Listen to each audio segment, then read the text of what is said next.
This to me is like the really fascinating material. We don't know what the answer is, but we're looking for patterns. I think we're looking at kind of a type of cosmic alchemy. The story slowly grew into Still, a lot of people don't know that this technology actually exists. The possibilities here are pretty mind-boggling. We can't just believe that it was the work of these lone troubled individuals. And record button has been pressed. Rolling, as they say in the industry. Yeah, we got Rob here. Hey, everybody. Rob is back. We're back in Studio A. It hasn't all migrated to Studio B. Surfio hasn't bought everything in here yet. So I'm working on selling the rest, though. I'm looking around. He's doing some shopping. How you doing, Mr. Rob? I'm doing well. You know, staying busy. It's weird, man, because all I can see is like the top of your head now. I know. I'm buried behind my laptop and my microphone with like cables everywhere. It's awesome. As before, I could like face you. Now I have to look to the left and see like just the top of your head. Well, it's better than eyes. the back. It used to be the back of my head though, because I was like, facing away with a computer station and everything. So this is much better. It is a little. I'm better. on the couch with you guys. I feel like we're friends. And we're just hanging out. Yeah, just a few guys hanging out, shooting the shit. What's up, Mr. Surfio? Nothing, man. Just going through it. Yeah. Work week. We've been having those extensive discussions over dinner. Yeah. Yeah. Beyond Patreon level. Yeah. That's what you get when we get into the 33rd degree of Conspirinormal. $10,000 a month and up. Right.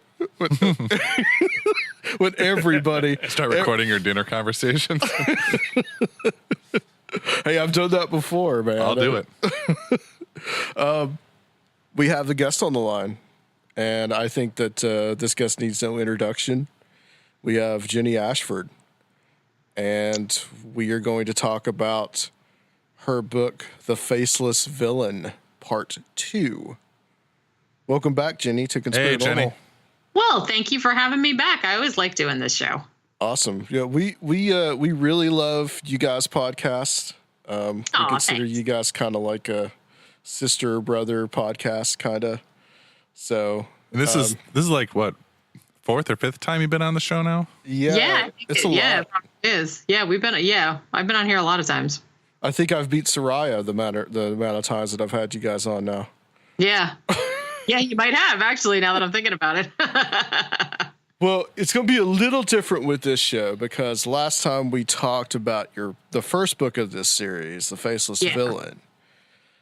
And this book it's a tome. And it's 2 decades, which actually, the 60s and the 70s, which is actually perfect.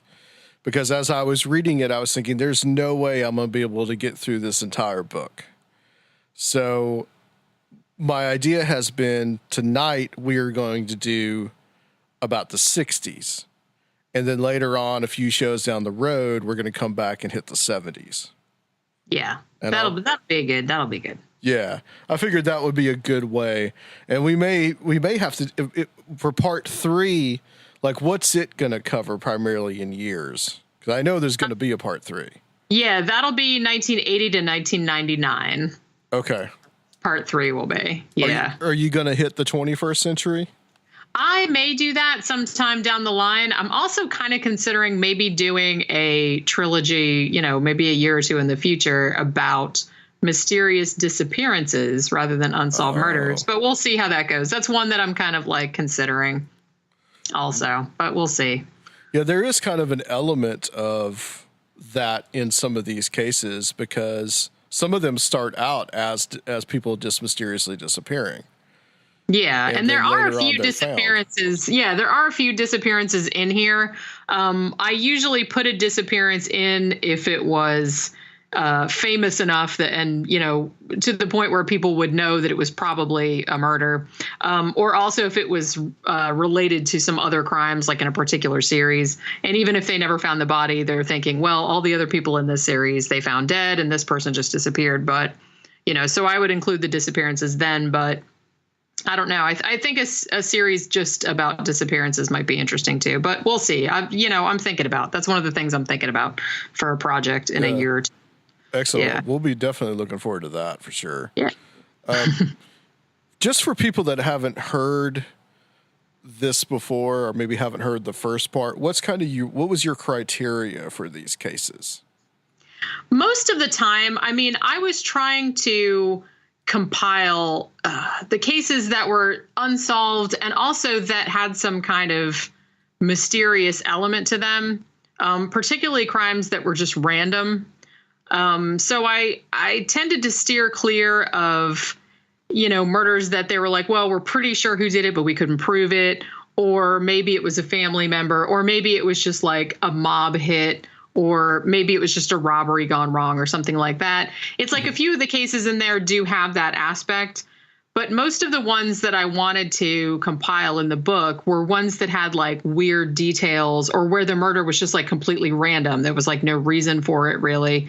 And they really had no idea who could have done it or why they pulled it off in such a fashion. You know what I mean? It's like someone coming into a house and massacring an entire family, and nothing is taken from the house. Like there doesn't seem to be any reason for it. And that was kind of the criteria that I used for most of the cases. It was kind of hard to decide what to put in. Some of them I definitely knew that I wanted to put in, but at some point when I got up to so many pages, I was sitting there thinking, well, some of these I have to leave out because, this book is going to be 1,000 pages and I'm never going to finish it. Yeah. So, some of the things I just had to leave out if there wasn't a lot of details about it. But, I'm so into this stuff and I'm so fascinated by this stuff that it was really hard for me to leave things on the cutting room floor. But eventually I had to, and I had to just say, I have to kind of keep to my theme, whereas like, these are creepy cases, there's creepy details. They have no idea who did this. Some of the crimes, they don't even know who the victim is, like the victim is unidentified. So I wanted to keep kind of that mysterious element in the ones that I left in the book. There were some of the crimes where, and it was kind of frustrating to read, not from what you were writing, but just the way the crime had been set out. Yeah. Of where it was almost like it's obvious it's this person.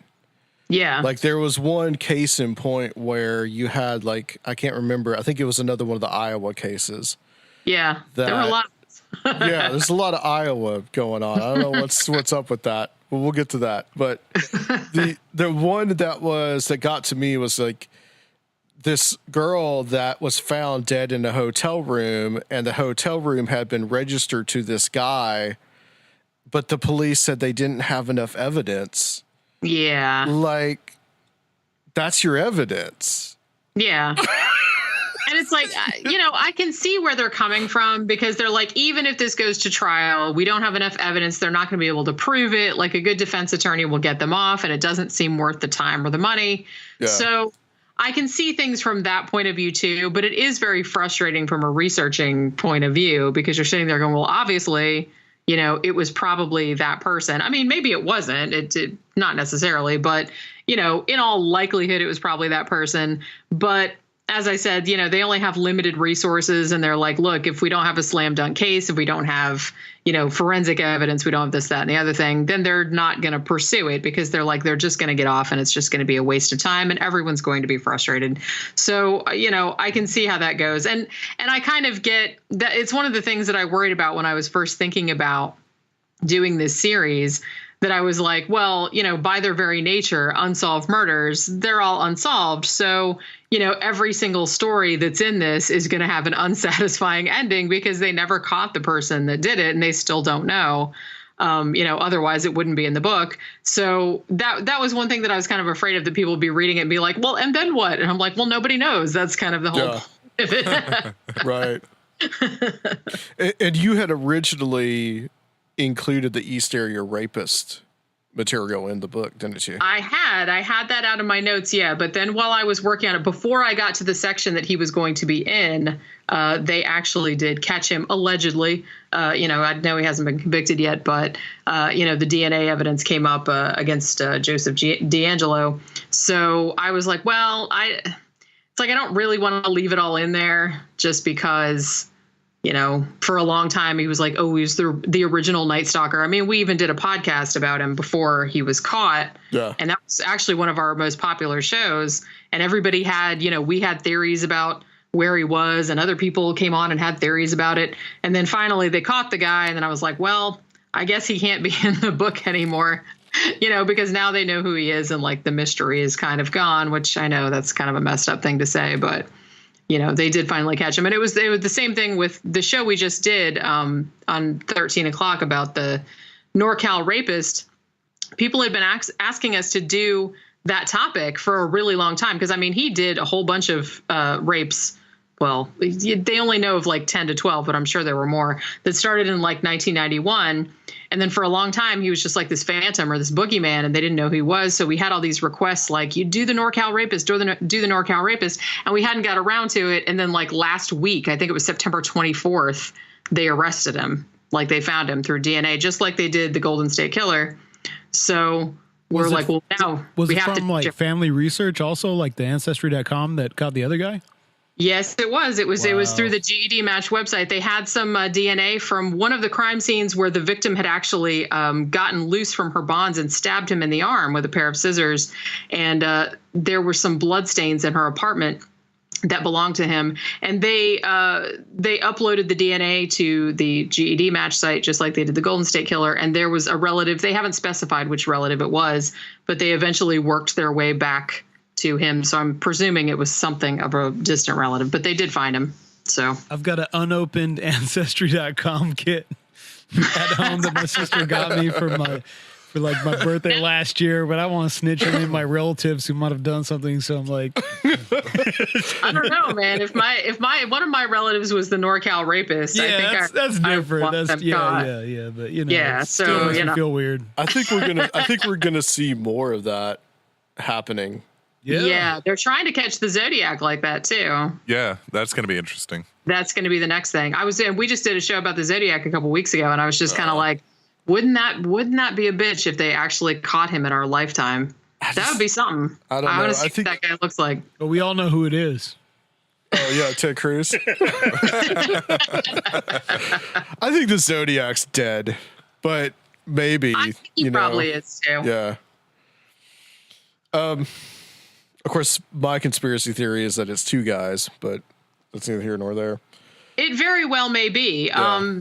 There were a lot of crimes that were kind of similar, and I do feel like he probably took credit for stuff he didn't do, just to make it seem like he was more. And we talked about that a little bit on our show, and Tom was saying, I think he's one of those guys where he killed 4 or 5 people, and then he got lazy, and then he'd look in the newspaper and see a murder and be like, yeah, I did that one. Well, the way he bragged about everything, he was that's what it was all about, was the publicity and everything. Yeah. I think he got off more on that than the killing in itself. So he seemed to. So that's why, I mean, his last murder was, many, many years before he just kept sending letters like to the press and to the police and stuff like that. I know some of the later ones were not authenticated and they might be someone else, but, he did really keep. He wanted to keep his name in the news. That seemed like all he was worried about. Yeah, what was the one that Cherry Joe Bates? That's the one that could have been him more than likely. Yeah, he sort of obliquely took credit for that, although he didn't say it outright, really. But when she was murdered, it was several years before his spree began, but apparently there were similar letters like sent to the press and I believe to her father, taking credit for the murder. She wasn't murdered the same way as most of the canonical victims, but some people have. I mean, she is kind of listed as a possible victim. Well, since we're on this topic, the Zodiac Killer, you do talk about some that, I don't know if this is from your own speculation or other speculation, that there's a possibility that there's a few of these murders that could have been like kind of like the Zodiac Killer before he became the Zodiac Killer. Yeah, there were actually, it's weird because there were actually a few like Lover's Lane style murders. There was the Domingos Edwards murder. It was Robert Domingos and Linda Edwards. There was Larry Payton and Beverly Allen, Johnny and Joyce Swindle. And all these happened like many years before the Zodiac apparently started killing people. But they were all kind of similar. They all kind of took place, two of them took place in sort of Lover's Lane areas. And it was the same kind of thing where like this person just came up and like shot a couple sitting in their car. Johnny and Joyce Swindle were actually in California. I believe they were in San Diego. And they were walking down the beach at night. They were on their honeymoon. And someone just sniped them like from a seawall some distance away, and then came up and, shot them from close range. So it's odd how many of those types of murders there were. And I talked a little bit about this on our Zodiac case too, that a couple of one of the suspects, particularly in the Peyton Allen murder, Edward W. Edwards, he seems like a pretty decent candidate for the Zodiac, or at least done some of the Zodiac killings, because he was actually convicted, much later, of doing 2 Lover's Lane murders. He did the Sweetheart murders. That was I believe that was 1977 or 1978. That was Tim Hack and Kelly Drew. And he did another murder like that too. And they kind of suspect that he sort of moved around the country and was kind of into doing these Lover's Lane type killers where he would just, shoot a couple sitting in their car. So it seemed strange to me that he was convicted of doing 2 murders like that. And he was a suspect in some earlier Lover's Lane type killings that happened before the Zodiac one started. And it's weird. They didn't really consider him. They considered him a suspect. Like they did pick him up, I believe for the Peyton Allen murders, but they were just sort of like, oh, well, we have some stronger suspects, and they just kind of let him skate. And then he sort of moved around the country and he kind of went missing and stuff. But it does seem like he doesn't get brought up a lot when people are talking about Zodiac suspects. Like every now and then he does. But to me, he seems, I don't know if he did it or not, but he does seem to warrant more scrutiny is what I'll say. What's the... was it Arthur Lee Allen who was the main suspect? Yeah. And actually I've heard it argued that Arthur Lee Allen was only the main suspect because of the Robert Graysmith books. And it seemed like some people have speculated that Graysmith might have sort of massaged some of the evidence to make it seem like Arthur Lee Allen was the suspect. Because even when they made that movie in 2007, I think it was, based on his books, they definitely did make it seem like Arthur Lee Allen. Well, obviously it's that guy. But some of the later DNA evidence didn't match him. And, the fingerprints they took from some of the scenes didn't match. The palm print they took from some of the scenes didn't match. Some of the DNA that they had, they actually had some prints from Paul Stein's cab. He was the 5th victim, and that didn't match him either. Yeah, that was the last victim, right? The cab driver? That they know of. Yeah, the cab driver. And so I don't know. Like when I first started researching the Zodiac, I was kind of like, oh, well, obviously, he lived in the air. Like he lived very near a lot of the victims. He was probably at or near Lake Berryessa, on the same day as the attacks. He wore the same size shoe as the footprints. He had some weird, The Most Dangerous Game is my favorite story and all this other stuff. But in some ways, it almost seemed like he was trying to not get caught for it necessarily, but maybe he was obliquely trying to claim credit for it more than actually, him being a suspect. Because the more I looked into it, and the more I looked into like forensic evidence and stuff, it just seemed like I kind of got less and less convinced that it was him. It's funny because I was just watching it was a fairly recent documentary, and it was about kind because you know how the funny thing about the Zodiac, because he's so famous and he's so uncaught, so everybody comes out and they're just like, oh, my dad is the Zodiac, oh, my brother-in-law is the Zodiac, you know what I mean? Everyone's got a book out about it. Steve Hodel, who wrote the Black Dahlia Avenger, right, he wrote that book later called Most Evil, where he said, oh, and by the way, my dad, not only did he kill the Black Dahlia, he also is the Zodiac, and he also killed those other people. And I was like, oh, well, you were so close, and then you just kind of went off. You just kind of went off into the stratosphere. But there was one book that came out, and this one guy was talking about his stepdad, Jack Terrence.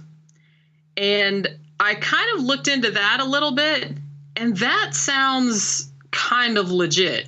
I mean, he says that he didn't realize, he said, I knew his stepfather's dead, but he's like, he was kind of a jerk. He was kind of violent and stuff growing up, but I didn't really think anything of it. But after he died, I was going through his things and I found an executioner's hood that looked very much like the one used at the Lake Berryessa attack.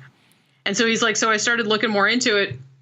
And, the way he talked, and I kind of looked into it, I was like, that could be. And apparently the authorities are taking it at least somewhat seriously and are looking into the background of the guy. I mean, like I said, I don't know. I've just looked into it briefly. Did it have the symbol on it?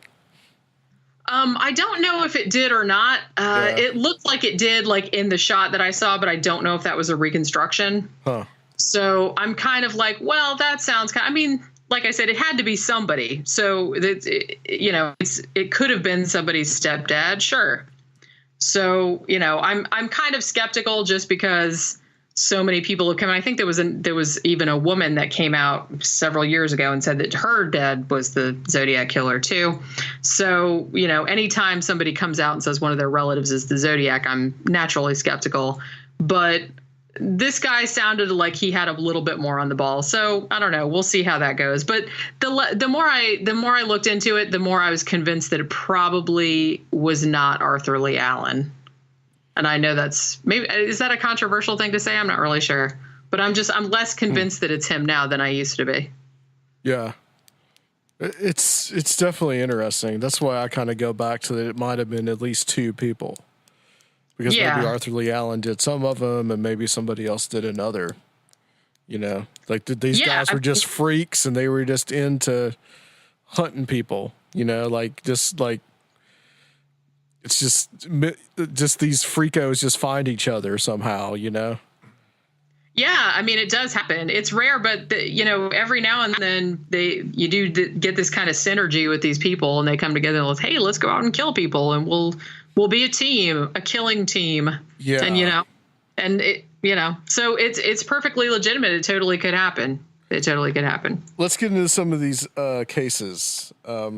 Lake Bodom murders. Yes.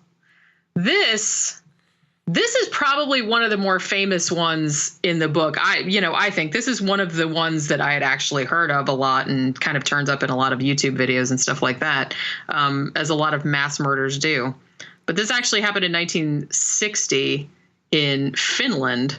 I don't have a lot of mass murders from other countries in my books just because it's easier to gather materials from English-speaking countries. Yeah. But the Lake Bodom murders are so famous that it's like, there's English translations of stuff that happened all over the place. But this actually happened in June of 1960, and it was 4 teenagers. The boys were 18 and their girlfriends were 15, and they were going to go on a camping trip. And they got on the boys' motorcycles, the girls got on the back and they went up and they set up their tent and everything.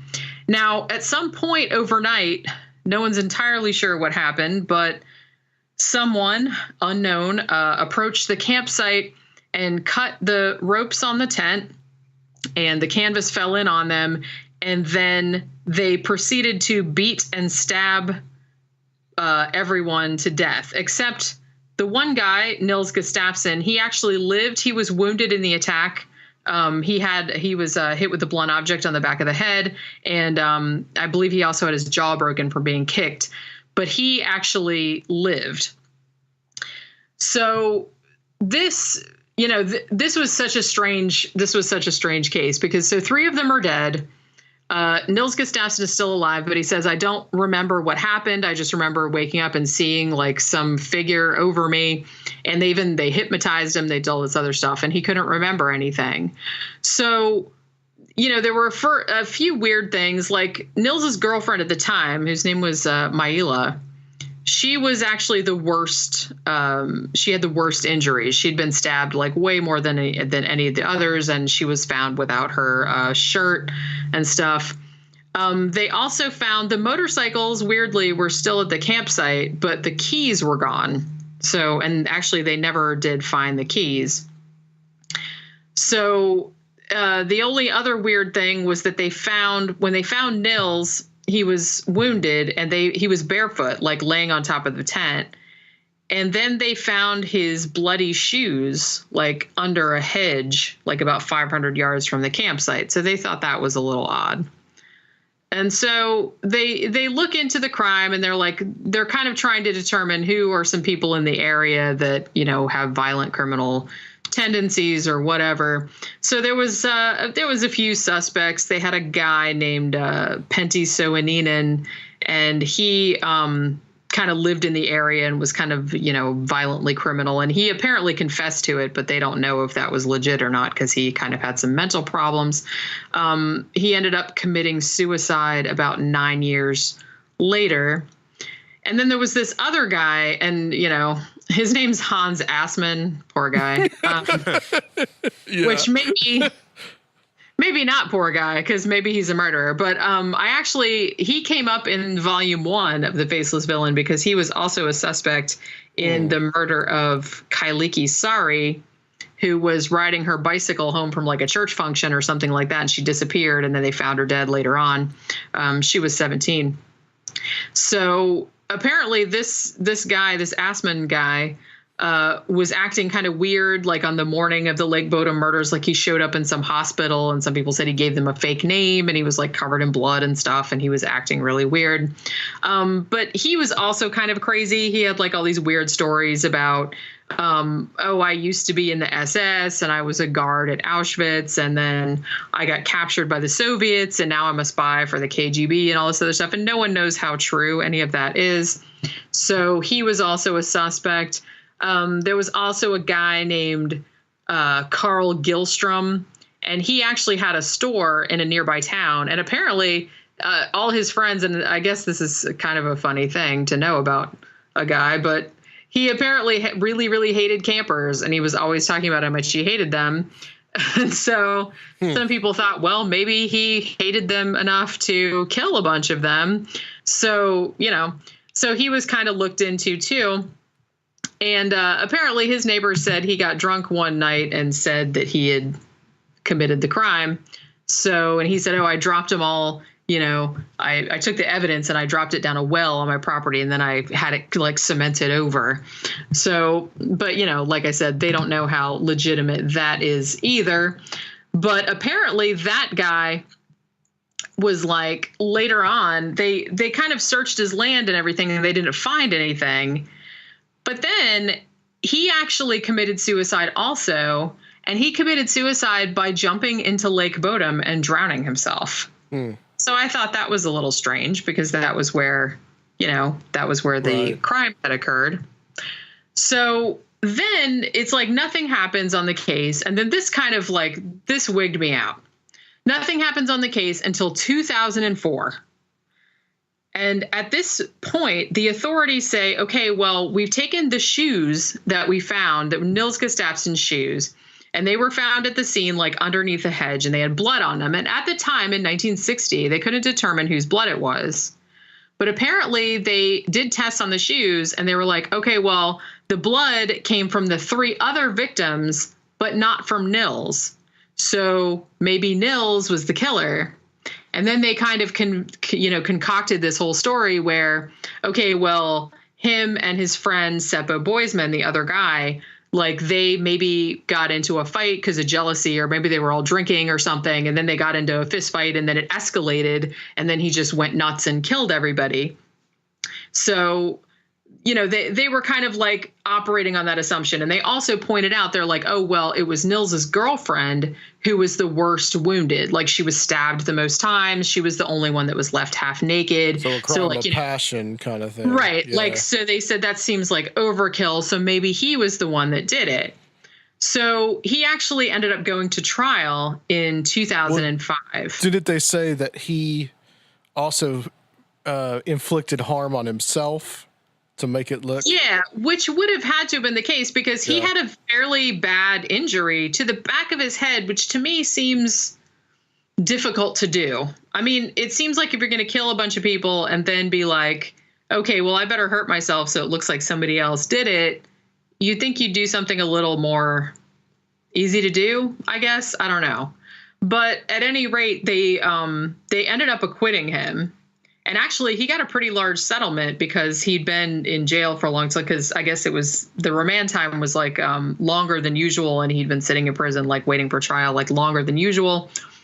And so he actually ended up getting a big settlement. But they actually couldn't prove that it was him that did it, because, I mean, there were also, from the time, there were two boys that had been bird watching in the area, like on the morning that the bodies were discovered, and they had actually seen a blonde man like leaving the site, like at around 6 a.m. I think it was. And so that guy was never identified. So they're like, well, that very well could have been the murderer. So obviously it couldn't have been Nils Gustafsson. But I don't know if it was him or not, but apparently the jury didn't think it was, because he got acquitted. It does seem odd about the shoes, but there could have been some other circumstance that perpetrated that. Who knows? But he hadn't committed any other crimes in the years since. He'd just been working as a bus driver and had a family, and was just a normal guy. So I don't know if I buy that he did it or not. Yeah, that just seemed odd. Yeah, the shoes seem weird, but wasn't there a heavy metal band that Children of Bodom? Children Yes, of Bodom, one of my favorites. Yeah. Oh, really? Yep. They named them so. Well, they're from the town where this happened, so which I think is called Espoo. And okay. so, yeah. Apparently, a lot of their songs are about this crime. I think that's where where Jarmo's from. Our friend Jarmo, who wrote Iron Sky. Really? I think he's from Espoo. Yeah. Really? Yeah. Yeah, I'm pretty sure that's the name of the town where it happened. Cool. Let's get into some. Well, these are kind of sad. Well, they're all sad, really. But the Wanda Beach Murders and the Beaumont Children. This is Australia. Yeah, and these are very, very famous cases. And we actually did an episode of both of these, because there may be links between them. They're not entirely sure, because the Beaumont Children is just a disappearance. They've never found the kids. And the Wanda Beach Murders, they did find the victims. But yeah, this was a really sad case. And this happened in, hold on, let me check my notes here a second.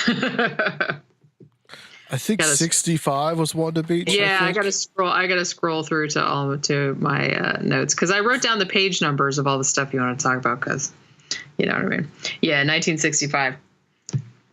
This was, the two girls were named Marion Schmidt and Christine Sherrick, and they were actually next door neighbors, and they would often go to this beach called Cronulla.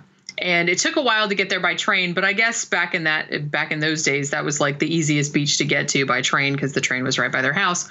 So they used to go to Sydney, right? Yeah, okay. I think it was. I believe it was actually. It's like Sydney, like right outside of Sydney. Okay. So they go to the beach all the time, to Wanda Beach all the time. And so this one particular day, they take for the little kids, the siblings, and they're all going to go to Wanda Beach for the day. So the weather turns out being kind of crappy. It's kind of windy. And so they get to the beach. The beach is closed. So they kind of have to sit behind this rock, and they're like, oh, well, what are we going to do? Blah, blah, blah. And then so they all are like, well, let's like walk down more toward Wanda Beach, and, we'll hang out down there and see if the weather gets better. So the strange thing is they're there all day. And one of the younger siblings, Wolfgang, who I believe was 8 years old at the time, he said that he saw this other boy on the beach. He was like a teenager, and he had like gray pants on, and he didn't have a shirt, and he had like a blue towel like over his shoulder. And he said the first time that he saw him, he was like in the shallows, like catching crabs or something. And then later on, like he saw him 2 more times. So this kid is kind of a suspect for what happened later on. So they go to the other end of the beach. The 2 older girls, Marianne and Christine, they put the 4 kids into kind of this lee of the rock, and they're like, okay, well, we're going to go back down and get our bags, and then we'll come back and get you, and then we'll go home because the weather's kind of crappy. But then they start walking in the opposite direction. So one of the younger siblings is like, hey, you're going the wrong way. And they're just like, yeah, whatever. And then they just kept on going. So they walked toward the Wanda Beach sand hills, which are kind of this, you know, I guess at the time, maybe it was known as something of kind of, because it was kind of secretive and you couldn't really see it from the beach. So, you know, a lot of people would go up there to have sex and stuff like that. So they start walking toward that area. Now, at some point, some guy at the surf club who was there with his kids, he saw the 2 girls, and he said they were walking really fast about 800 yards from the surf club, and they kept like looking behind them like they thought someone was chasing them. He's like, but I didn't see anybody chasing them. Now, the younger kid, Wolfgang, also said that he saw the same boy that he had seen catching crabs earlier on. He said that was the same kid. I saw him kind of walking with the 2 girls later when they were walking toward the sandhills, and that he kept asking them, what's your names? What's your names? And like they wouldn't tell him. So then the kids are waiting there listening to the radio. And then finally they're like, okay, well, we can't, you know, the girls haven't come back. They're like, we can't wait here anymore because we're going to miss the train. Like the last train was at 6 p.m.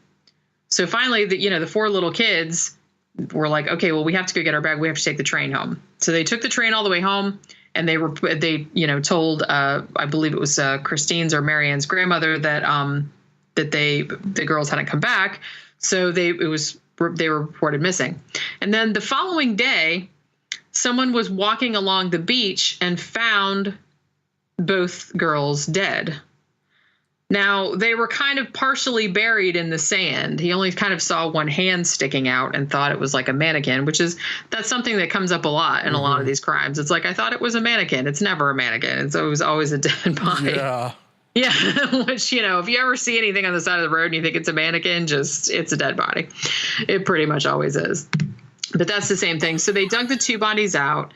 Now, it looks like neither of the girls were raped, although it looked like an attempted rape, like the way they were laid out, because some of their swimsuits were kind of askew and things of that nature. So it looked like, and also there were traces of semen found on the bodies, almost like like someone had tried, like it had attempted but hadn't succeeded. So there was also like this big drag mark discovered in the sand. So they figured one of the girls must have been attacked first. The other one tried to run away, at which point the killer, ran after her and then dragged her back and then killed her as well. Now, they searched all over the place. They dug up all the sand around where the bodies were found. Pretty much all they found was like a little knife blade that had some old blood on it. But they weren't sure if this was related to the crime. Like they could never link the forensic evidence to this actual crime or if it was from some older time period.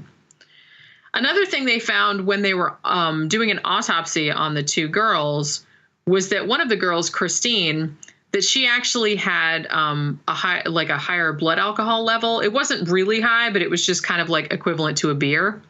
And then the kids told the littler kids told police that, yeah, Christine went off on her own for a little while, at some point during the day, and we don't know where she went. She just took off somewhere. So they presume that she went somewhere and drank a beer with somebody. They don't know. They don't know if the 2 girls went there to meet someone and didn't tell anyone about it, and this was the person that killed them, or if perhaps there had just been some wandering psychopath, who knows? But they didn't mention anyone in particular. They didn't mention that they had boyfriends. They didn't mention anything to their family. They didn't mention anything to their friends. So, there were really a lot of, question marks raised about why these two girls had turned up dead pretty much in the middle of the day. There was this one guy who had been kicked off the beach a couple of the times just for coming up to women on the beach and just making offensive comments and just, making sexual comments. And the lifeguards had asked him to leave a couple of times. But this dude didn't look anything like the suspect that Wolfgang described, who was like a younger, a teenage guy. Right. This guy was like an older, like balding kind of dude. So they weren't really looking at him as a suspect. They thought, well, maybe he saw something and he could tell us things, but they never found that guy either. And another strange thing, too, is that a lot of the main suspects in the case also didn't look like that kid. So I'm not really sure, because the thing about Wolfgang Schmidt, who was Marianne's little brother, he was 8. And even though he claimed to have seen this kid like 3 times on that day, so they're presuming that this is their prime suspect, his story changed enough times. Not hugely, but enough that they were kind of like, well, maybe he didn't really see what he said he saw, or maybe he's too little, or, whatever. So weirdly, a lot of the suspects in the crime, like one of the suspects was a guy named Christopher Wilder, who actually I had heard of him because I think I saw him. Maybe it was Unsolved Mysteries or one of those types of shows, but he's actually known better as the Beauty Queen Killer. And he actually went on a killing spree in the U.S. in the early 80s and then ended up getting shot by police. Like, it was kind of a mass murder. He was like driving around killing people. And I didn't realize, but he was actually from Australia originally. Did that happen in Florida? I don't know. Was it Florida? I'd have to look into it, but I don't know. I could have sworn it was the Northeast. Okay, maybe it was. I thought it was the Northeast, but I could be wrong. I know the case you're talking about. Yeah. Yeah. He was he would tell girls he was taking their picture. Yeah, he would go to malls and stuff. Yeah, that was like his MO. He would go to malls and be like, yeah, I'm a photographer. I'm this, and that, and the other. But yeah, he was originally from Australia, and he had been a suspect in a gang rape in Sydney, like back in the early 60s, like 1963. And then later he moved to the United States and then went on his killing spree there. There were a couple other, guys in the area. Derek Percy, who was actually convicted later of killing a little kid on a beach in Victoria. And so that was another one. There was a guy named Alan Bassett, who was also a convicted killer. He had killed a 19-year-old girl in 1966. But the reason they thought that he might have done it was because this seems so random to me. But he gave one of the investigators a painting that he had done. And the investigator thought that the painting was of the Wanda Beach crime scene, even though I've seen the painting and it doesn't. I don't know. I could see how you could kind of think that if you squinted, but it really could be anything or anywhere. They were sitting there going, oh, well, look at the configuration of the blood on the grass leaves. And look, there's a hand sticking out of the sand and stuff. But it didn't look all that clear to me. I kind of feel like the investigator was maybe reading into stuff, but, I could be wrong. Maybe I just saw a crappy print of the painting. Christopher Wilder, 2 of the victims, he was in Florida when he did it. Yeah, the beginning. It began in Florida. So, yeah, okay, you're right. What, did he do any of the Northeast, or am I thinking of somebody else? Yeah, he eventually was, when he was shot, it was New Hampshire. Okay, so that's what I was thinking of then. I can only remember like the end of the spree, like where he was, wasn't he at a gas station or something like that? And he had he was in a shootout, I think, with the cops or something. Yeah, it was like he was getting out of his car and he was like they tried to catch him and he was like trying to, he got in some kind of shootout and they killed him. But so that was kind of the thing with the Wanda Beach. And then later on, there was another case nearby. And this is 3 little kids who were just going to the beach one day. It was Glenelg Beach, actually, which is the same beach where the infamous Somerton man turned up dead, which we also did a show about. And that was in my first book, too. That guy that turned, they thought he was maybe a spy or something because they found like all the tags were cut out of his clothes and stuff. But they just found him on Glenelg Beach. But this was actually the same beach, many years later. And these 3 little kids, the Beaumont children, Jane, Arna, and Grant, and they went to this beach all the time. They normally rode their bicycles. This particular day, they took a bus. And, they went to the beach, and then they just never came home. And then it turned out later on that several witnesses on the beach who knew them said, oh, we saw the 3 kids. They were hanging out with this guy that was like maybe 30, something like that. He had the pair of blue Speedos on. And he said the kids seemed like they knew him. And then at some point in the afternoon, they see the 3 kids like leaving with this guy. And then the kids are never seen again. So, and, they never found the kids' bodies. I mean, in just over years. And it was really sad because this psychic came forward later on. I think he was Dutch. And he's like, oh, I have a vision that they're underneath this building, near the Beaumont house. And the guy that owned the building was like, I'm not tearing up my floor just because some psychic said that there's dead kids under there. And but the townspeople like raised all this money and were like, please tear up the floor. They tear up the floor and there's nothing there. So it was just a sad thing. And then later on, too, there were a series of letters that came to the Beaumont parents that were supposedly from Jane, the oldest daughter. And she was saying, oh, well, we're staying with the man and he's taking care of us and he'll bring us back to you. And you should meet us at this particular spot. And of course, the parents go there with an undercover cop and no one shows up. And then many, many, many years later, they find out that these letters were hoaxes. Like they caught the guy that did it. They fingerprinted the letters, and they found the guy that did it, he had only been 14 at the time that he wrote the letters. In the world. And then later on, he admitted, oh, I felt really bad. I was like really stupid. I was a stupid teenager. What the hell was I thinking? I'm like, yeah, really? What the hell were you thinking? But they didn't, they didn't charge him, because they said, okay, well, you were 14. What are you going to do?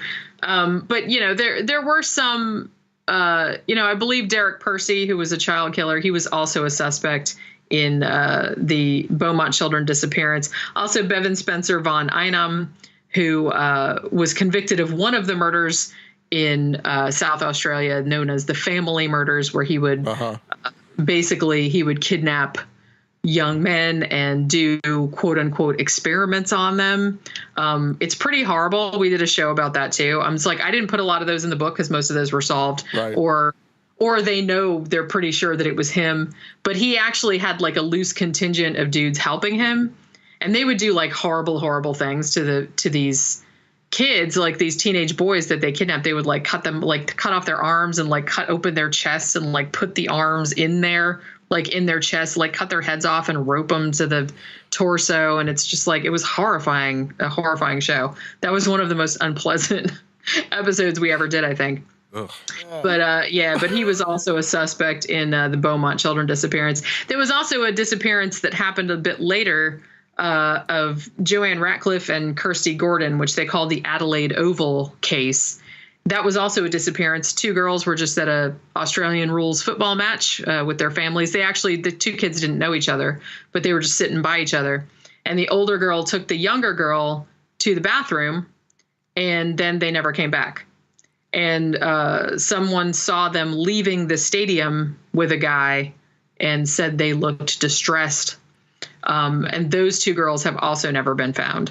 So some people think that it's just the Beaumont children and the Adelaide Oval that are related. Some people think all 3 of them are related. Mm-hmm. It's kind of hard to say. It does seem like the Wanda Beach one, if Wolfgang Schmidt was correct in saying that he saw this teenage kid that was like a blonde kid with the gray pants and stuff, that was about the same age as the girls or maybe a little bit older, it does seem like it was that kind of thing. Like maybe it was an attempted rape and then they fought him and he got mad and he killed them and stuff. The other ones seem a little more nefarious just because they never found the bodies, and it almost seems like, I don't know, it seems like a more organized kind of thing, especially in the Beaumont children case, because, the kids, from what their family said, from what witnesses said that knew them, they said, these kids were not real friendly. It's like they were wary of strangers. So it's like the fact that they were just hanging out with this dude,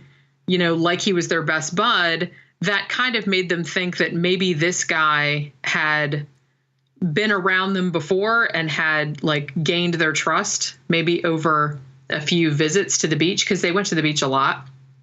So maybe he got to know them and then one day decided, okay, today I'm going to kidnap them. And presumably he killed them because they never did find them. So I don't think anyone thinks they're still alive anywhere. And in the case of the Beaumont children, and I think this is true about some of the other cases too, like the police seemed like they could have been so much more focused if they hadn't had to deal with nonsense like the psychic and this 14-year-old that was writing these letters, and like it just clouds everything up. That's one thing. It makes me so sad. It's like, I know pretty much any time you have a high profile crime, particularly one as high profile as that, you're going to get cranks, you're going to get false confessions, you're going to get all this kind of stuff. And I know that they're prepared for that, but still, it just seems like such a waste of time and a waste of resources. And I understand they have to look into everything because you never know, what's going to be the tip, what's going to lead to it. But it just, God, it seems like so, especially in the case of that 14-year-old kid that was writing letters to the Beaumonts saying, oh, I'm Jane and I'm fine and the man is taking care of us and blah, blah, blah. It's like, I know you're 14, but damn, dude, it's like, what are you doing? Why would you even... That would never have occurred to me when I was 14 years old to do that. It's a horrible thing to do.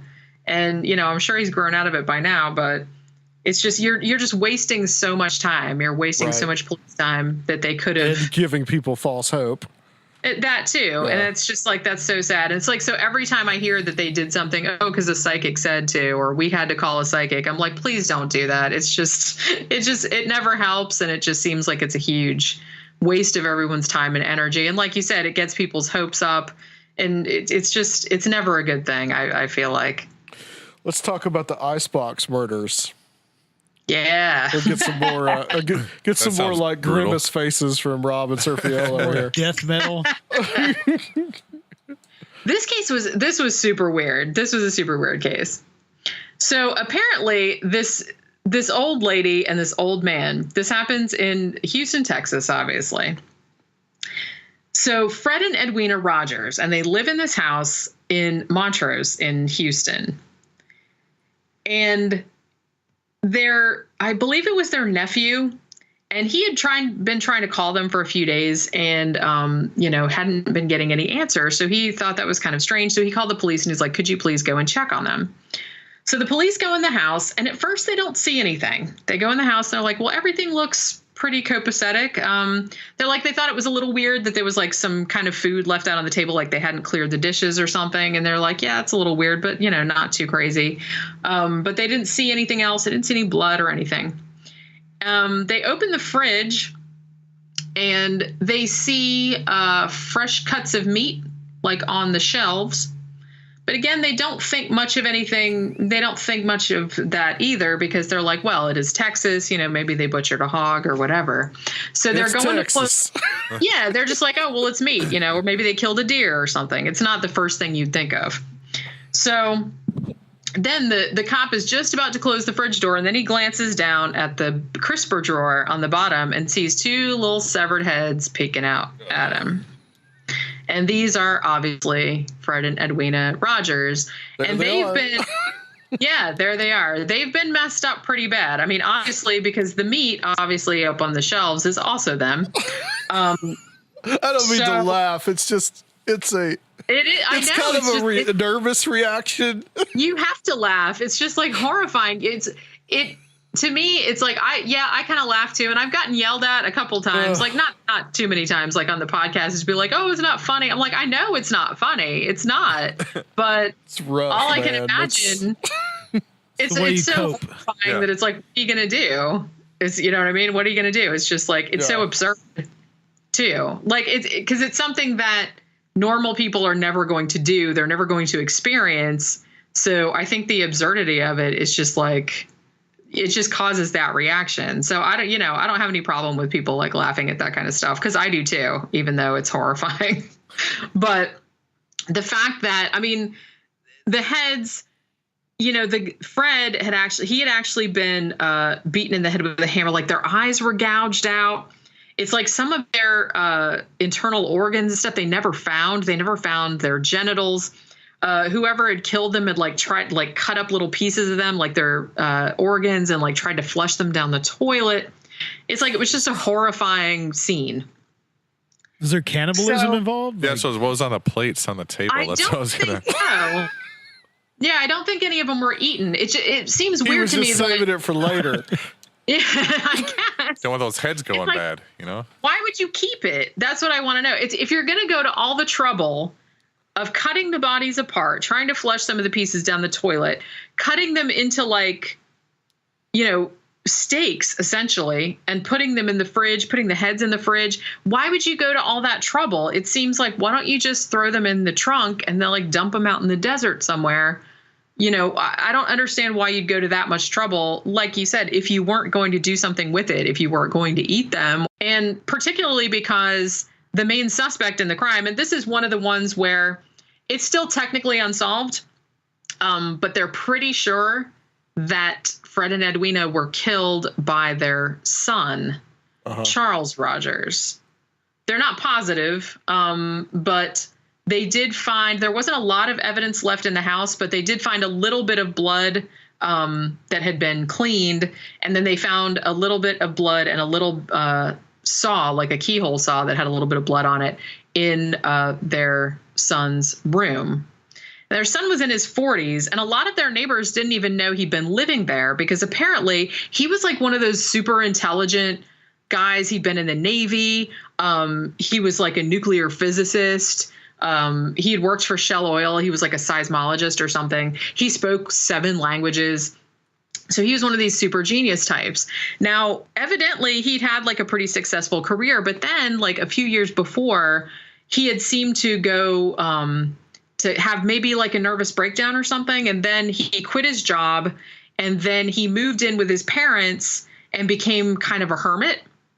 And evidently, and I'm not entirely sure how they know this, but the story goes that he would just stay in his room in the attic, and whenever he wanted something, he would write it on a piece of paper and then push it out from underneath his bedroom door for his parents, if he wanted food or if he wanted something else.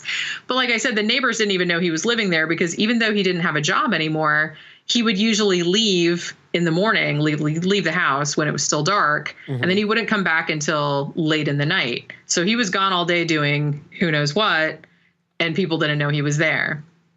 So the fact that they found this saw and kind of a little bit of trace blood evidence in his room led them to believe, and the fact that he was also missing, led them to believe that he was probably the killer. Now, as you said, this case ostensibly, possibly has links to the Kennedy assassination. Mainly, this is because he was actually apparently acquainted with David Ferry, who was kind of one of the main players in the assassination.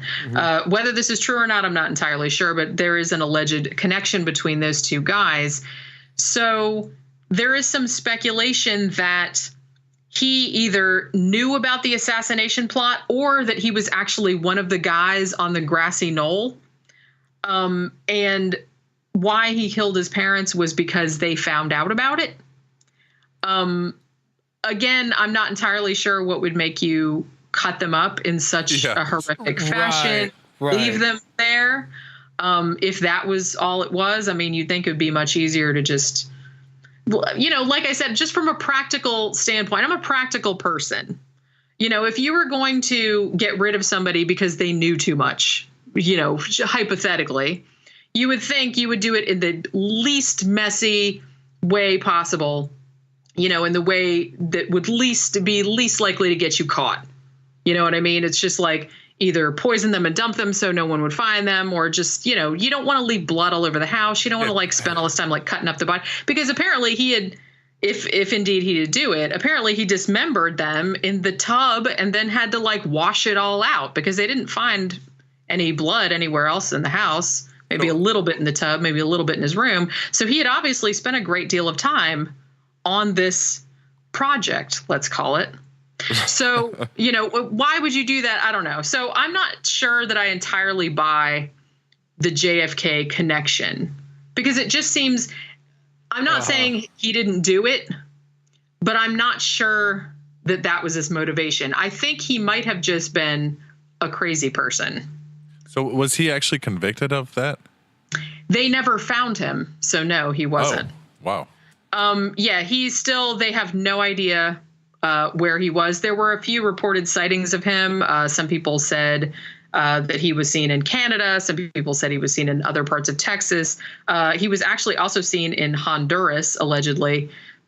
But they were actually never able to track him down. And there were later rumors that he might have been in hiding in Honduras and then got killed himself later on, like in an unrelated dispute, like he might have got murdered himself. Mm-hmm. But they've never been able to find him alive or dead, which is why this crime is still unsolved, because even though they're pretty sure he was the one that did it, they don't know why, and they don't know where he went afterward.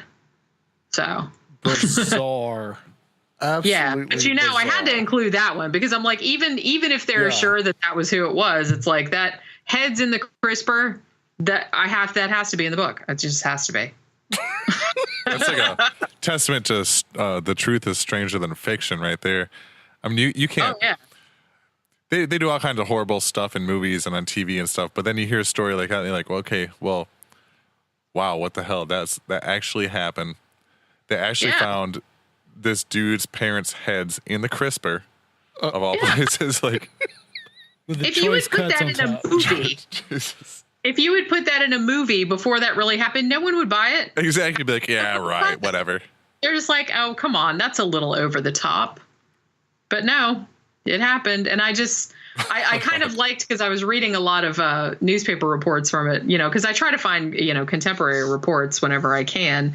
So I'm reading like newspaper reports up at the time. And it's almost kind of like, I almost found it funny how matter of fact they were. The cop was just kind of like, yeah, I'm going through the fridge and I'm seeing all this meat and going, look at all that meat. That's a little odd. And heads.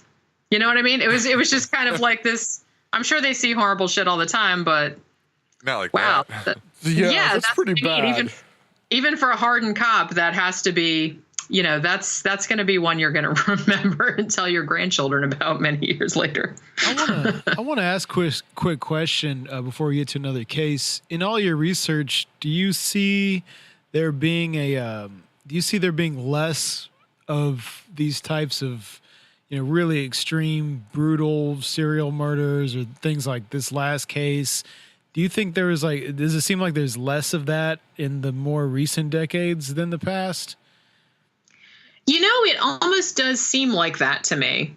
I'm not sure. It's like, this is something I kind of think about a lot. And Tom and I have talked about this on the show a few times as well. I'm not saying that there's not horrific crimes now. There are obviously still serial killers running around, but it seems, and I'm not sure if it's just bias because I'm, researching particularly gruesome or particularly weird, like unsolved cases, but it does seem like, the early part of the 20th century, I mean, even going back as far as the early 1900s, up until about the 1960s, 1970s, it does seem like you get this really grotesque types of crimes. I mean, even in the early part of the 20th century in the United States, particularly in the Midwest, there were just like tons of crazy like axe murders where people would just like come in someone's house and just like wipe out a whole family, even little kids and stuff, like with an axe. And I feel like you don't see as much of that nowadays. I could be totally wrong. I know the crime rate in general has been going down probably since the 1990s, more or less.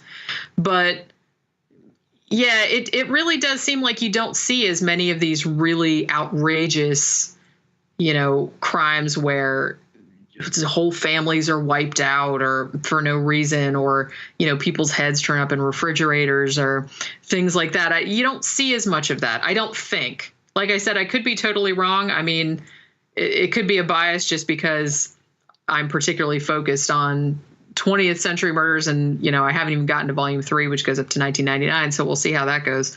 But this is something we've talked about too. It almost seems like the old style serial killer, the type that would stalk college campuses, or pick up women on the side of the street, or pick up women hitchhiking and cut them all up and stuff. You don't seem to see as much of that nowadays. There are still serial killers, but they seem less, I don't necessarily want to use the word splashy, but but do you know what I mean? They seem maybe ostentatious is a better word.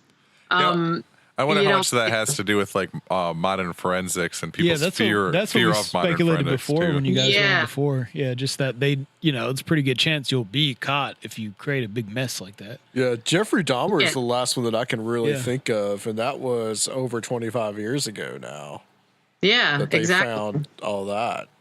So I feel like it might have something, and maybe I'm totally off base on this, but I feel like it might have something to do with the internet also. Because I feel like back in the old days, if you had these crazy, like these really weird fetishes, for example, or if you had been raised in a particularly horrific way, you were kind of isolated from others that had the same interests or had the same experiences. So you didn't have an outlet to express it. You couldn't, share your feelings with other people who had gone through the same thing as you as easily as you can nowadays. So I feel like maybe some of these people with these strange sexual proclivities, maybe back in the old days, had they had access to the internet, had they had access to pornography or to fetish websites or something like that, maybe they could have found someone who would have willingly participated in their fantasies without having to develop this kind of pathological, or pathology about it, and then have to go out and, take victims just because they felt guilty because they thought they were doing something they weren't supposed to be doing. So I think actually the normalization of fetishes, the normalization of pornography, and things of that nature is maybe in some ways a good thing. Because maybe if there's less stigma about it, then you're not going to get these people growing up thinking that they're freaks or monsters and then acting out in that particular way. That's just a theory that I have. I'm not sure. Have you heard of the cannibal cop case? Like, this is a recent thing. But I don't know all the details about it. So it was this NYPD cop, and he had gotten caught on these chat boards talking about eating people. Mm-hmm. And they fired him. Yeah. So it kind of became like this kind of like he sued him to get his job back because he said, "Well, look, I'm not actually doing this. This is like an outlet for me to talk to other people that have these same fetishes, and it actually helps me not actually do anything. I'm not actually doing anything, but I have it's like a support group kind of thing." But yeah, that's exactly what I'm saying, and this might be, this also might be a controversial thing to say too. But it does seem like people with tendencies towards, say, pedophilia, if they could find a support group, or if they could even find, some group that sort of indulged that, but in a way where people weren't exploited, like, say, animation, for example. Then maybe that might help them not, take their fantasies into reality. So in a way, I think that might be a good thing that people have that outlet nowadays. And that was something they didn't really have. I mean, particularly, like you said, in the case of Jeffrey Dahmer, I mean, he was a gay man who obviously was raised in a very self-loathing kind of way, because he was raised to believe that was wrong and that was sick. And, had he been raised more normally in a more, I guess, progressive or more open family, maybe he might not have turned out like that. If he had just been, accepted the way he was and been like, it's all right to be like that, maybe that wouldn't have happened.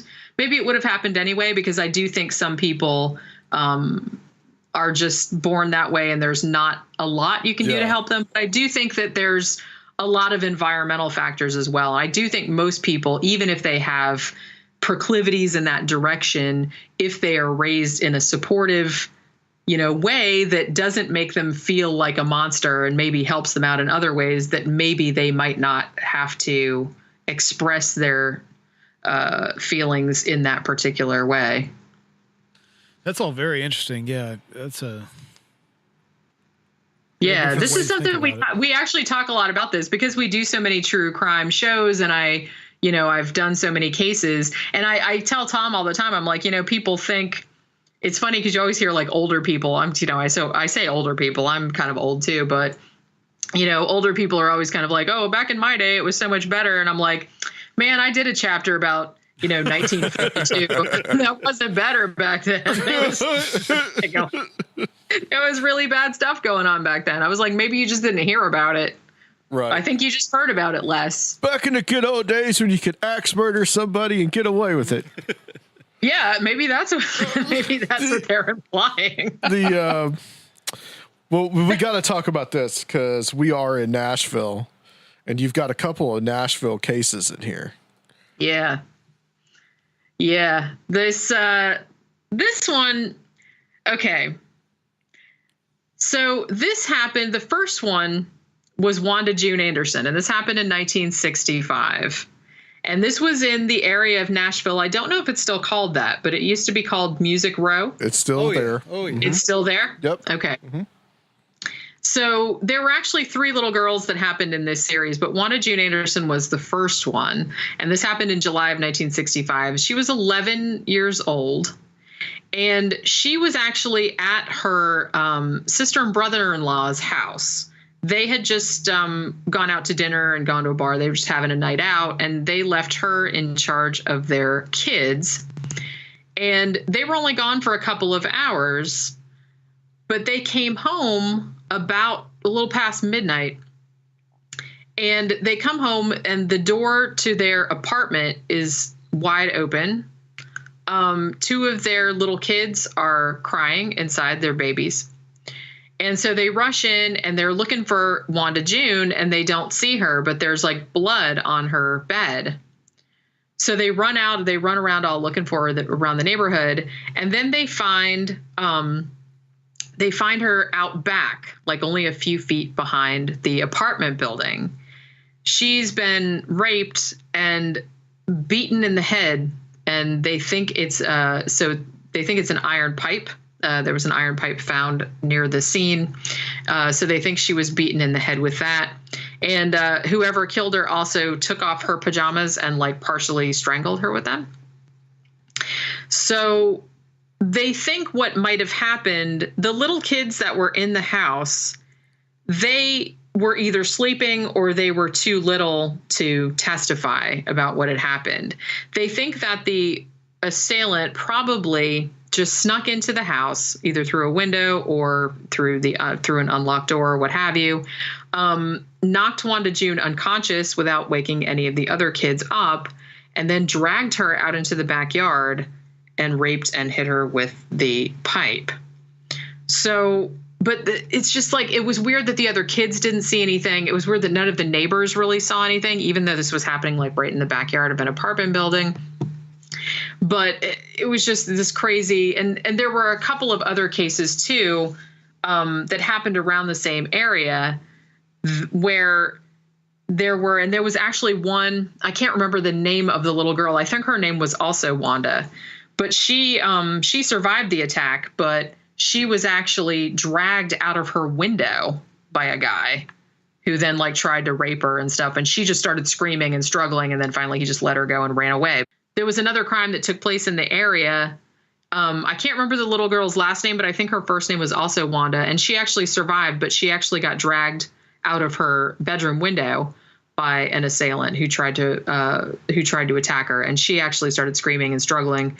And then, he let her go and ran away. So she actually got away. But then there was another victim, and I think her name was Reba K. Green.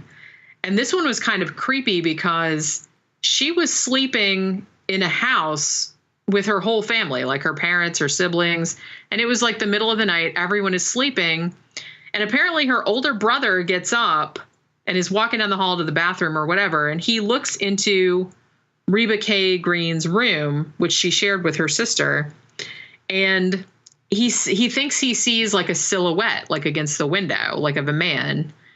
And he said, the brother's name was Edgar. And he said, I thought the man was laughing.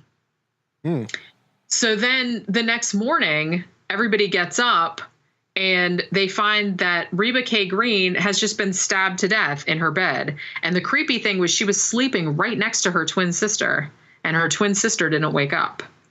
So this person just climbs in the window or came in and unlocked. I think in that case, the glass on the back door had been broken like at some earlier time, and they hadn't had time to have it fixed. And so I think that was the point of entry. But this guy just wanders into their house, just stabs a little girl in her bed, and then leaves. So, you know, like I said, it's 50s and 60s. It's terrible, terrible things happening. Yeah. It's just horrible things.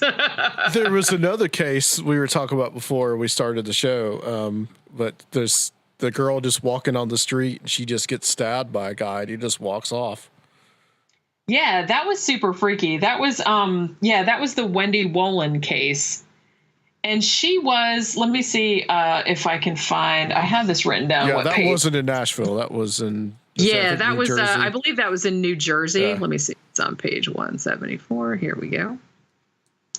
Yeah, this actually happened in New Jersey. It was March 8th. It was the middle of the afternoon. It was like 4 o'clock in the afternoon. It's this little girl, Wendy Wolin. She was 7 years old. She's standing in front of her apartment building, which is kind of in an upscale neighborhood. Her mom had just gone to the parking garage, and she was going to bring the car around and pick the little girl up.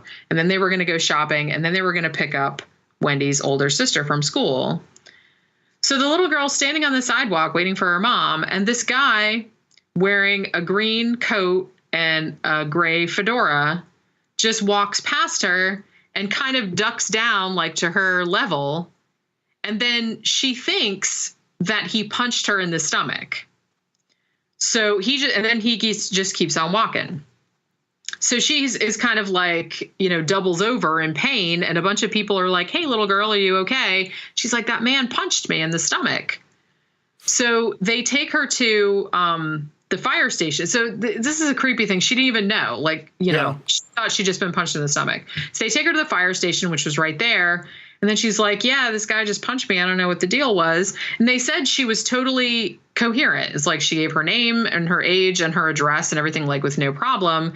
And then the firefighters were like, well, let me see, you know, your stomach. Let me see the wound. And they open her coat, and she's been stabbed with a big hunting knife. And she's just bleeding everywhere. Jeez. So, yeah, at this point, they're like, okay, well, we can't, you know, the ambulance is not going to get here. So we have to have, so they just took her, they just put her in the police car, and they took her right to the hospital. But she did not make it. She bled to death. You know, less than an hour after the stabbing, she had died. Now, they did find the knife later on. It was kind of like, I guess the guy had put it in the sheath, and then he dropped it in the gutter. And then in the meantime, before anybody knew that the little girl had been stabbed, like, a delivery truck had parked on top of it. So they actually didn't find it until the next day. But they did find the knife. And then, like, after the details about the case came out, there were like all these other really weird stories that came out. Like, yeah, a guy wearing a green coat and a gray hat. He's like, he'd also been kind of running around the neighborhood. It's like he was banging on a bus door, like acting really weird. He actually punched this other teenage girl in the face and then ran away. You know, some guys chased him, but then they lost him. He had actually stabbed another little girl, like, in the butt, and then ran off. So this dude was just, like, running around the New Jersey streets, evidently just punching and stabbing little girls, like, willy-nilly. What in the world? New Jersey, yeah, man. that's what I mean. Like I said, 1966. This is, like, not The good old days. Yeah, the good old days. I'm walking around stabbing people and punching little girls in the face. So, you know, they can keep their good old days. I'm just saying. There was no, like, motive. Was there any speculation that this could have been like a mafia thing, maybe going after people's children? I mean, there was Yeah, there was kind of like, well, I don't know how credible this is, but there had been another crime a year earlier in 1965. And this was a case, Ann and May Rubenstein, they were like a mother and daughter. And the daughter was actually killed in her house while the mother was at the grocery store. And then the mother came home during the attack. And so the killer killed her as well. Now, it later came to light that Wendy Woolen had just moved to town like a brief time before and had lived with her grandparents. And her grandparents' last name was also Rubenstein, although the two families were apparently not related. Now, there was some speculation at the time that Wendy rather, that her grandfather had some kind of mob connection. I'm not sure how how well known that is, or if that's just some kind of hypothesis. But and they're speculating that maybe the murder of the first two Rubensteins, the mother and daughter, maybe that was a case of mistaken identity. Like maybe the hitman went to the wrong house, and then a year later, he actually went and killed, the granddaughter of the original person that he was supposed to be targeting. Although, as I said, I don't know. It's like, that doesn't seem like a mob thing, the way that guy was acting. That seems more like a crazy delusional person thing, because he just seemed to be just randomly punching and stabbing people running around the street, running around the streets of Elizabeth, New Jersey. One final question before we end the interview. Okay. What is up with London, Ontario? And what the hell is going on with Iowa? Yeah, this is something that until I started researching this book, I didn't know anything about this whole London, Ontario thing. Apparently, there were so many murders happening in the 60s and 70s that they called it Murder City. And Michael Arntfield, who is a criminologist, and he has that TV show. I can't remember what it's called right now, but he actually wrote a book about it called Murder City. And that's where I got a lot of the information for this book when I was talking about some of the cases. But the creepy thing about it is that there were so many murders. There were some of like young girls. There were some of young boys. There were some of teenage girls. There were some of older women. There were some of them seem to be linked, and then some of them don't. And there's speculation that there could be as many as 3 serial killers, maybe more, operating in the area at the time. Why London, Ontario at that particular time? Who knows? Some people have speculated that it might be just because, the town had formerly been kind of isolated, even though it was kind of a big city, and, a highway had just opened up. So maybe there were new opportunities for serial killers to be driving through the area and be like, oh, look, new hunting grounds or something like that. But there were just so many murders. I mean, there were, I think the first one that I wrote about in my book was Jacqueline Dunleavy, who was, she was a teenager, and she just got murdered. She got raped and murdered, and she was just left in this rather busy parking lot in the snow. And the killer had posed her as though she was on a morgue slab, and then had stuffed a packet of pink facial tissues down her throat, which kind of reminded me of Silence of the Lambs a little bit. Uh-huh. Yeah. And to add about her, she worked at like some like sleazy place where like they watched stag films. And there was all these like teenage girls that worked there. With all these older guys that would come in and watch porn. That would come in and watch porn in the back. Just like what? Yeah, it was a crazy thing. And and there were a couple of little boys too, Frankie Jensen and Bruce Stapleton, Scott Lachman, couple of younger boys that were either out fishing or just doing regular little boy things. And then later were murdered, and they would find them like in rivers, like with no pants and things like that. It was just a crazy kind of, and it actually reading about that. And I actually bought Michael Arntfield's book because I was so fascinated by why this particular city, had at least 3 serial killers running around for whatever reason. And I kind of got really interested in like geographical murder profiling. Like, why are there some areas? Because when I was researching this book, I mean, yeah, to an extent, like a lot of the crimes seem like, oh, random here, there, and everywhere. But there did seem to be repeating patterns. And I don't think it's simply a case of, oh, there's one crazy person running around doing all these, because some of them were clearly unrelated. But it did seem like, you know, there must be some kind of synergy between, you know, here's this specific place and this specific time. And for whatever reason, some kind of strange thing happens and all of a sudden people are committing crimes, you know, and particularly messed up ones. Because a lot of the ones that happened in London, Ontario were messed up. And the same thing happened in Iowa. I'm not sure. A couple of the Iowa murders, particularly the Waverly Three, they think those girls were probably related. But a lot of those crimes, to me, did not seem related. And some of them definitely weren't, because some of them I suspect were, like in one case, like the case of Dorothy Kuhn, they think it might have been her ex-husband. And there was another case, too, where I think the ex-husband might have been involved or might have hired hitmen to kill her. But I don't know if it's just because there were more murders going on in Iowa at that time, or if there's just, you know, better record keeping in Iowa, maybe. So maybe there's some kind of bias there, because there actually is a really good blog called Iowa Unsolved Murders. And there's a woman that writes for it, and she's kind of run down like all the cases from the past century. And I use her a lot for her research. But so it might just be the case of, well, there's someone in Iowa that's keeping track of all these, and other states, they're just like, well, we either have so many that we don't bother, or we don't bother writing them down. So that might be the case, too. It might just be a kind of case where we're keeping better track of them than other states do. So I don't know. But I am kind of interested in the whole geographical aspect of crime now. And that really didn't happen until I got into the London, Ontario thing. And I got a bunch of family in Iowa. I better not do that Ancestry.com. Or should you, maybe? Yeah, maybe you should.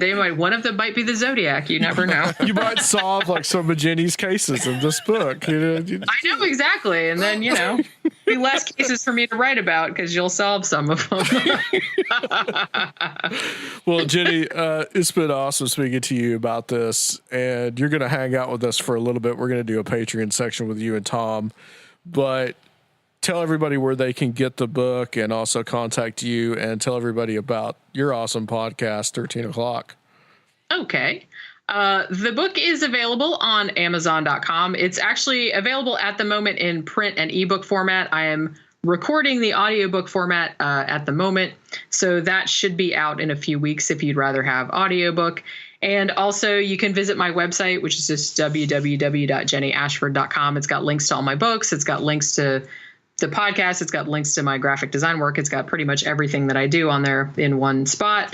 And if you'd like to listen to our podcast, we usually do we do some paranormal stuff. We do a lot of true crime, just unsolved mysteries type stuff, anything that we find interesting. We do a YouTube show at 13 O'Clock Podcast. We also just do an audio only, which you can I think you can find on iTunes and other places. We also opened up a BitChute channel. So that just has like a limited number of episodes, but you can check that out too. But so just Google 13 O'Clock Podcast. We're all over the place. I have us all over the place. There's blogs and everything. Excellent. Thank you so much, Jenny. Stay on the line for us. And guys, we're going to close this section out on Conspirinormal.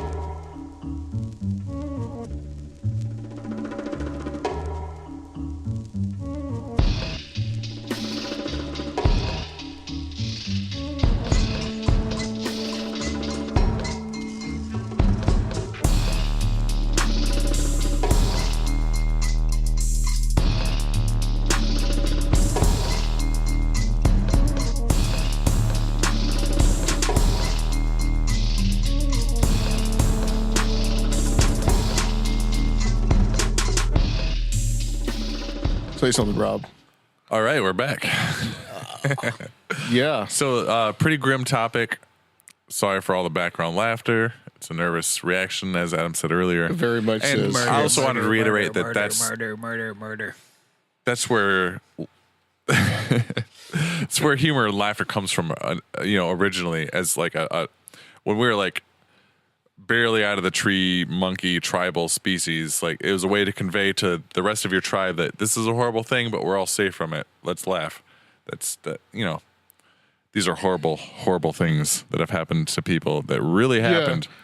Part of that is because it's so unfathomable. Exactly. Like you can't help but just, you can't process it. So that's the knee jerk reaction is to like. Yep.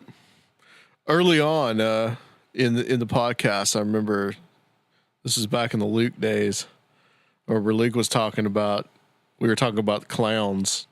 This is even before you even joined us, Rob. And we were talking about clowns, and he was talking about how like he had a girlfriend whose stepfather or something was employed as a clown, and she was raped by him, and he like gave this little titter. Like that was. Were you there? Yeah, that was one of my earliest episodes. Okay, I remember that. I can't remember whether it was before you joined us or not, but I remember just somebody just. And I had to go back and listen to it because somebody just had heard that and said, "I can't believe you would laugh about rape," and I listened to it and I'm like, "That's not what happened. He didn't laugh." Right. It's just it's sometimes that's just an automatic reaction to something that is just horrific. Yeah. I mean, it's so because we're no other creatures that we know of like laugh. But they're not processing things the same way we are. We can understand like the extreme depths of all these situations, and in order to grasp all that and cope with it and keep on existing, like that's the mechanism that's in place to keep us sane. I agree. Is the laughter. Yep. Yeah, I absolutely agree. I have a friend who's a vet, and he was with me when I got injured real bad. And I'm like bleeding, my legs cut open, and he was just like laughing his ass off. Yeah, I'm laughing now because like, we're all safe from it. Yeah, but like he's like, "Oh, I'm sorry, man. I'm just used to, I guess, like even in combat and stuff. I mean, it's just automatic reactions to extreme situations sometimes, and humor's real complex. Yeah. So it's very psychological. It's very automatic as well. So, any thoughts about that, Sergio? We're gonna try to show. Yeah, we're gonna try to track down these places where these murders happen in Nashville. Yeah, it's pretty scary. Just we should see if there's more than that and do a whole episode on it. Just the unsolved murders of Nashville. Guaranteed that there has to be. Oh, right? Sure. Yeah. Yeah. Well, we could do some research and find out if there's A, somebody that could talk about it, or B, we could just find a research and talk about it ourselves. So yeah, I think it'd be fun. I don't know. I mean, at this point, it's like I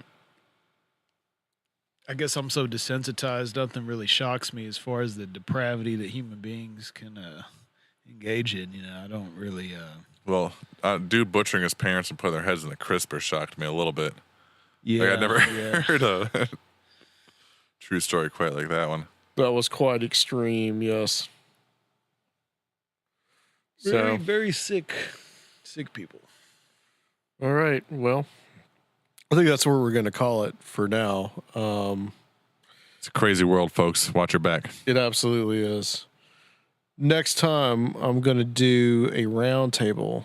I've got this scheduled. I've got a few people coming in because we're going to talk about a documentary film called Hunt for the Skinwalker.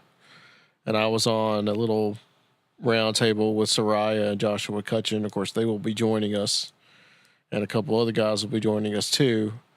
And we talked about this and some of the, what's going on with this. But I also want to try to get into the story of the Hunt for the Skinwalker as well. I'd love to get Jeremy Corbell on, the director, but I don't think that he is available. So I think that these guys are all pretty familiar with the story, and they'll be able to help us with that. So sounds like a great show. Yeah, I'm looking forward to it. Rob, tell everybody where they can find our Patreon, which we just did a Patreon episode with Tom and Jenny, which was a wild ride. Which is why we're a little little tired at the moment. Yeah, it was a long one. That was awesome. Love both those guys. Yeah, if you want to check out our bonus episodes, we've got, I don't even know how many up there. Lots of them. Go to patreon.com/Conspirinormal and you can subscribe. There's various different tiers. It helps us, cover the cost of the show. Because we do spend a lot of money on hosting and websites and equipment and all that. And if you don't want to subscribe to something and have a monthly bill, you can do a one-time donation through our website at conspirinormal.com. And if you want to help support the show, but you don't want to spend any money doing it, a great way to do that is a 5-star review or just tell your friends about us and share the show. Absolutely. And we appreciate any support you guys can send our way. I've got some good guests scheduled for October. I'm really looking forward to it. And this was a great way to kick off October. I think so. Yeah, it's kind of like human-based horror. Yeah, a lot of horror. Yeah, yeah. It is the season. A ton of it. So this is going to make all the paranormal stuff that we'll probably end up talking about sound tame in comparison, I think. Right. Because people are way more scarier than ghosts, man. Oh, yeah. Yep. Way more scarier than anything. And aliens. People are frightening. And on that note, guys, tune in next time for Conspirinormal.